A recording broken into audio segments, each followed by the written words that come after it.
તાપી જિલ્લામાં operation mule hunt હેઠળ cyber ફ્રોડના નાણાં સગેવગે કરનારી ટોળકીના 3 આરોપીઓ ઝડપી પડ્યા.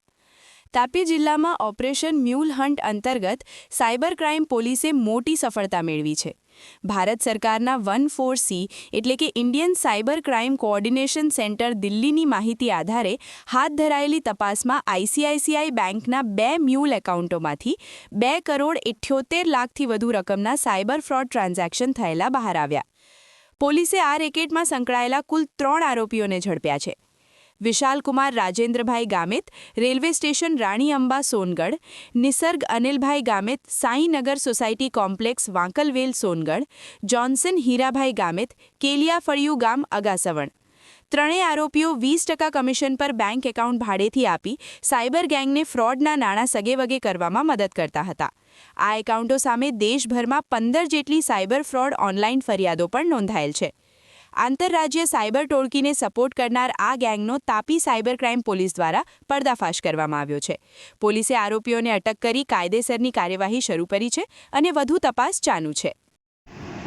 સાયબર ક્રાઇમના ગુનામાં વપરાતા મ્યુલ બેંક એકાઉન્ટનો ઉપયોગ કરી અને સાયબર ક્રાઇમ આચરતા ગુનેગારો વિરુદ્ધ કાયદેસરની કાર્યવાહી કરવા માટે થઈ સમગ્ર ગુજરાત રાજ્યમાં માનનીય નાયબ મુખ્યમંત્રી શ્રી સાહેબનાઓની સૂચનાથી ઓપરેશન મ્યુલ હન્ટ અંતર્ગત એક સ્પેશિયલ ડ્રાઈવ રાખવામાં આવી છે, જેના ભાગરૂપે જ તાપી જિલ્લામાં પણ આની કામગીરી ચાલુ છે.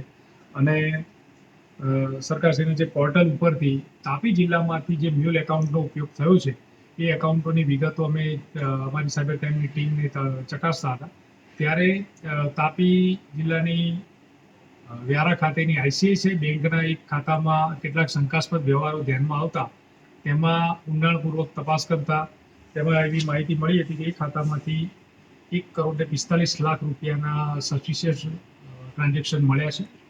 અને એ ટ્રાન્ઝેક્શન વિશેની વાત કરું તો એ નાણાં સાયબર ફ્રોડથી મેળવેલા નાણાં હતા. અને જે એકાઉન્ટ વિશાલકુમાર રાજેન્દ્રકુમાર ગામિત નામની વ્યક્તિના નામનું એકાઉન્ટ હતું, જે આઈરિસ કોમ્પ્લેક્સમાં એમઆર એન્ટરપ્રાઇઝના નામે પોતાની દુકાન ભાડેથી રાખી અને ત્યાં એ એડ્રેસ પરથી એણે આઈસીઆઈસીઆઈ બેંકમાં એક કરંટ એકાઉન્ટ ખોલાવેલું હતું. અને એ એકાઉન્ટનો ઉપયોગ એ સાયબર ફ્રોડ દ્વારા મેળવેલા નાણાં એ સગે વગે કરવા કમિશનથી એકાઉન્ટનો ઉપયોગ કરતો હતો. ભૂમિકા કેવી રીતે કામગીરી કરતા? વિશાલ ગામિતની સાથે બીજા 2 આરોપીઓ પણ છે કે જેમાં નિસર્ગ અનિલ ગામિત છે અને આ ઉપરાંત જોન્સન હીરાભાઈ ગામિત કરીને છે. ખાસ કરીને આ નાણાં ક્યાંથી આવતા હતા? આ સાયબર ફ્રોડના નાણાં છે.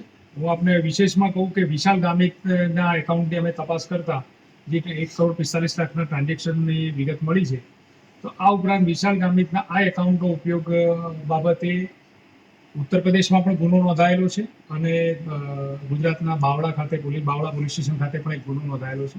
એનો સહ આરોપી જે છે નિસર્ગ અનિલ ગામિત, તેના એકાઉન્ટમાંથી પણ 1,33,00,000 જેટલી રકમના સાયબર ફ્રોડના નાણાંનો સગે વગે કરવા બાબતના ટ્રાન્ઝેક્શનો મળ્યા છે. અને આની સાથે જોન્સન હીરાભાઈ ગામિત એ પણ એક સહ આરોપી છે. તો આ પ્રકારે આ લોકો વિવિધ એકાઉન્ટોમાંથી સાયબર ફ્રોડના નાણાં નાખી અને એના ટ્રાન્ઝેક્શન કરતા. હજુ કેટલા સાથીદારો છે? એ અમારી તપાસ આગળની ચાલુ છે અને એમાં તપાસમાં જે પણ આરોપી મળશે એ પ્રકારે કાર્યવાહી